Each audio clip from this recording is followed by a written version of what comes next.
Muy buenas tardes a todos y a todas. Estamos a día 6 de abril del año 2020, son exactamente las 8 menos 5 de la tarde y vamos a comenzar con el resumen de lo que nos ha dado de sí esta nueva jornada de lunes. Lo primero de todo, comentar todas las reacciones que se están produciendo a raíz de la crisis que se está viviendo con los precios del petróleo, con esta guerra de precios entre Arabia Saudí y Rusia, que no llegaron a un acuerdo para llevar a cabo esa reducción de la producción en 10 millones de barriles diarios y que estas últimas semanas pues ha generado muchísimo movimiento. Si la semana pasada, el viernes, entre el jueves y el viernes, veíamos gestos por parte de ambas potencias que, digamos, llegar a un posible acuerdo y realizar una reunión de urgencia este lunes. Finalmente esta reunión se ha pospuesto hasta el próximo jueves, el jueves de esta semana, y Estados Unidos también ha entrado a participar, digamos, en estas relaciones diplomáticas entre los países para poder llegar a un acuerdo. Parece ser que el sector privado de la industria petrolera de Estados Unidos también está presionando a Donald Trump para, digamos, intentar que se llegue a un acuerdo de reducción reducción también de la producción, pero parece ser que las empresas privadas de Estados Unidos dedicadas al sector petrolífero no están dispuestas a realizar esta reducción. Por otro lado, tanto por la parte de Arabia Saudí, que está dispuesta a reducir hasta 9 millones de barriles diarios, y Rusia, pues más por lo que han dicho, se han comprometido a reducir 1 millón de barriles diarios, continúan todavía generando pues esas dudas ante un posible acuerdo este jueves. Al final, este juego se ha convertido, por decirlo de alguna manera, en un juego a tres bandas entre Estados Unidos, Arabia Saudí y Rusia. Arabia Saudí exige a Rusia que se una a ese acuerdo y Rusia exige a Estados Unidos que también se una al acuerdo de recortes de producción. Por tanto, es una situación compleja, una situación que está generando incertidumbre. Por el momento lo que estamos observando en los gráficos son caídas en el precio del petróleo. Hoy aproximadamente caía un 4% y en principio no esperamos modificaciones o no esperamos grandes movimientos hasta este jueves, cuando definitivamente conozcamos si se va a producir, si no se va a producir esta reunión. Hay algunas fuentes que ya apuntan a que seguramente vaya a haber un acuerdo. De hecho, Donald Trump la semana pasada lanzaba un tuit justo antes de que se informara de esa reunión urgente, de que finalmente se va a llegar a ese acuerdo de reducción de 10 millones de barriles diarios, pero el problema de fondo también continúa, porque la demanda de derivados del petróleo todavía sigue cayendo, evidentemente debido a todos los problemas derivados del coronavirus, y consideramos que simplemente una reducción de la producción en 10 millones de barriles diarios no solucionará este problema. Posiblemente, si finalmente se llega a un acuerdo, podríamos alcanzar la zona de los 40 dólares, tanto en el caso del Brent como en el caso del West Texas, pero todavía creemos que es muy pronto para, digamos, adelantarnos a posibles movimientos. Si nos vamos a la parte técnica, es bastante interesante observar el gráfico semanal, como la vela de la semana pasada generó una vela envolvente que marcó mínimos en la zona de los 19.32 y máximos en la zona de los 28.86, con una recuperación muy interesante, y esta semana abrió con un gap bajista debido pues a la cancelación de esa reunión que se esperaba para la jornada de hoy. Nosotros, bajo nuestro punto de vista, lo que vamos a esperar es, para intentar colocar posiciones en compra, esperaremos la ruptura del nivel de resistencia a los 28.86, o sea, en el máximo de la vela de la semana pasada. Creemos que es lo más conservador, lo más digamos lo más seguro para buscar posiciones en largo, pero consideramos que todavía el precio puede realizar algunas correcciones que observamos en gráficos de 4 horas. Podríamos volver perfectamente esta semana, antes del jueves, a la zona de los 24.66. Veremos a ver de qué manera se van produciendo estos movimientos, e intentaremos buscar posiciones en compra, porque tarde o temprano, perdón, sabemos que este acuerdo debe llegar si queremos o si la industria petrolera evidentemente quiere dejar de tener estas brutales pérdidas, ¿no? Un precio del barril tan barato no beneficia a ninguna parte, por tanto se verán totalmente forzados a llegar a un acuerdo. Así que, bueno, en principio la situación que tenemos en cuanto al petróleo es precisamente esta, bastante incertidumbre a nivel general. Arabia Saudí quiere que países fuera de la OPEP se unan al acuerdo, principalmente Rusia, y Rusia también le pide colaboración a otras potencias como Estados Unidos y Canadá. Estos dos no están muy de acuerdo con realizar esos recortes de producción debido a la estructura de su propio mercado y bueno, y la parte del sector privado que tampoco está muy de acuerdo en realizar esos recortes de producción, ¿no? Por tanto, la situación es compleja. Veremos a ver si finalmente Rusia cede ante las peticiones de Arabia Saudí, porque evidentemente también él se está viendo muy perjudicado, Rusia se está viendo muy perjudicada por estos precios tan bajos en el petróleo. Así que, bueno, veremos esta semana cómo se van resolviendo todos estos problemas que se están generando en torno a digamos, tanto al coronavirus, el petróleo, la guerra de precios y demás. Por otro lado, hoy también ha sido una jornada positiva en las bolsas, con subidas aproximadamente entre el 4 y el 6%. Si lo observamos en el gráfico del DAX alemán, en gráficos diarios, vemos esa vela alcista que ya toca la zona de los 10.100 puntos aproximadamente. Volvemos otra vez, por tanto, a las zonas de FIBO 38 con las que llevábamos trabajando varias sesiones desde la pasada semana con operaciones en venta.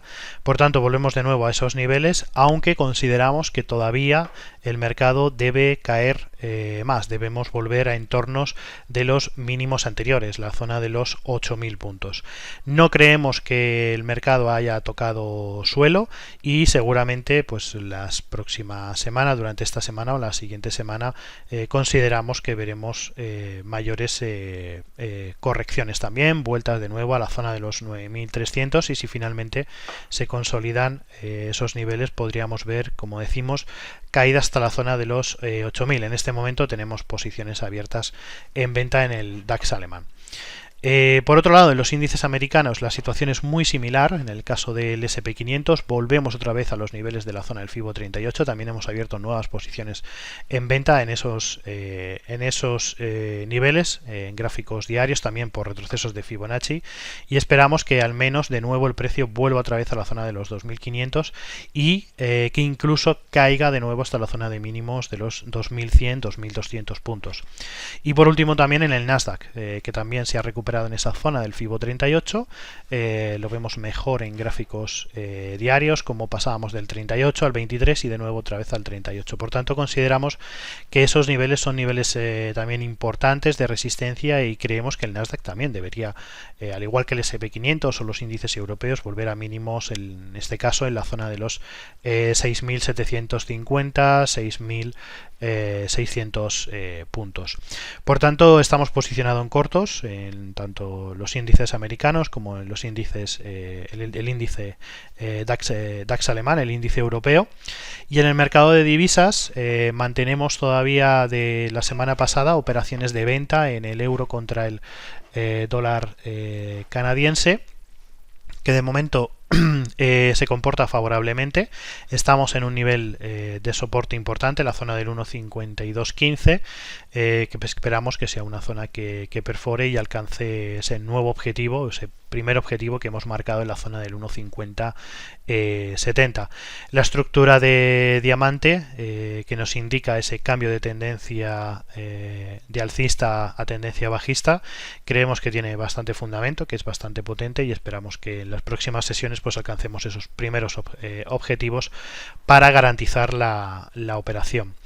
Luego, por otro lado, también hemos observado patrones interesantes en el caso del euro-dólar. En las dos últimas jornadas lo vimos muy lateralizado dentro de ese canal bajista de gráficos de una hora, y estamos esperando a ruptura alcista por encima de 1.0826 o ruptura bajista por debajo de 1.0770.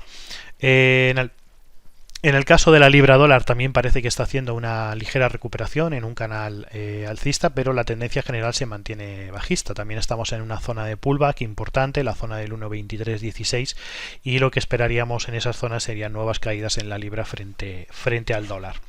En el caso del dólar yen también estamos rompiendo esa zona lateral que veníamos de las últimas jornadas, y estamos esperando a que el precio alcance el nivel de resistencia que ha perforado en la zona de los 108.80 para intentar buscar nuevas posiciones en largo. Por otro lado, también muy interesante el dólar frente al dólar de Canadá, dólar americano frente al dólar canadiense, que lleva varias sesiones jugando entre el nivel de resistencia del 1.4257 y el soporte del 1.4092. Lo que estamos esperando es la confirmación de ruptura de alguno de esos dos niveles, y por tanto entrar o en compra o en venta, ¿no?, con la ruptura de ese canal lateralizado. También el dólar australiano contra el dólar se está recuperando. Hemos visto caídas en las últimas horas en el caso del dólar frente al dólar australiano. Y bueno, vemos que se ha recuperado la zona del 1.6070 aproximadamente. Y parece que el precio pues bueno, va a intentar apoyarse en esa media móvil de 200 periodos que acaba de perforar. Parece que esa fase de corrección que estábamos observando en las últimas jornadas ya ha finalizado, y posiblemente el precio pueda volver de nuevo a los máximos anteriores en la zona del 0.6213. Veremos en las próximas horas si se genera algún tipo de patrón que nos indique alguna operación de compra. Y luego, por otro lado, también en los yenes, en el dólar australiano contra el yen, también encontramos ese ligero canal bajista dentro o anterior al impulso alcista desde los mínimos, lo que nos puede dar lo que podría ser una figura de bandera. Y bueno, veríamos si se consigue romper ese pequeño canal bajista por la parte superior, por la parte de la resistencia. Intentaríamos buscar operaciones en largo, aunque su proyección no es muy potente, porque tenemos máximos en la zona de los 67-71, y a partir de ese punto podríamos volver otra vez a ver caídas en el dólar australiano contra el yen. La otra opción que tenemos es encontrar algún tipo de patrón de venta en este momento dentro del canal bajista, que nos pueda llevar de nuevo hasta los niveles mínimos de la zona de los 64-68.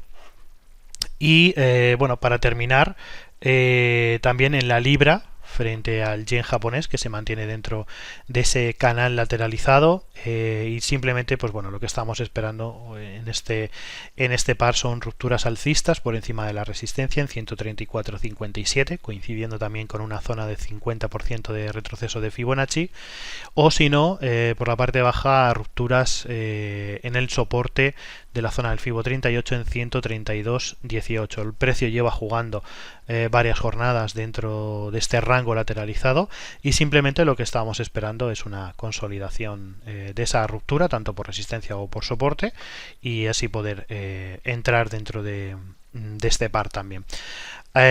Y poco más. En principio esto es lo que tenemos en la jornada de hoy. Ha sido una jornada sin operaciones. Principalmente nos hemos centrado en el análisis, en ver cuáles son las perspectivas para esta semana, dado que bueno, la volatilidad continúa siendo muy alta. Hoy los mercados, pues como hemos comentado, han demostrado una fortaleza muy importante, pues debido a esas buenas noticias o esperanzas que se están observando en cuanto a la pandemia, y la reacción del mercado pues son subidas generalizadas aproximadamente del 5%. No creemos sinceramente que estemos ante el final de las caídas. Creemos que simplemente lo que está ocurriendo es un proceso de corrección para continuar de nuevo o volver otra vez a los mínimos anteriores en el caso de los índices. Por tanto, consideramos que los mercados deben seguir cayendo. Así que esa es nuestra estrategia, digamos, para esta semana: vigilar muy de cerca los precios del petróleo, los mensajes que vayan llegando de todas las partes, y ver si finalmente llegan a un acuerdo o no, para posicionarnos en largo o mantenernos sin operaciones, y por otro lado mantener también esas posiciones o esa estrategia de cortos en los principales índices, tanto en Estados Unidos como en Europa, dado que consideramos, como hemos repetido antes, que estamos en una ligera fase de corrección. Así que en principio, pues bueno, esas son nuestras perspectivas para esta semana. Esperemos que podamos aprovechar estos movimientos que estamos analizando, y mañana recordar que volveremos con un nuevo resumen de la sesión de trading. Muchísimas gracias a todos, un saludo y hasta mañana. Chao.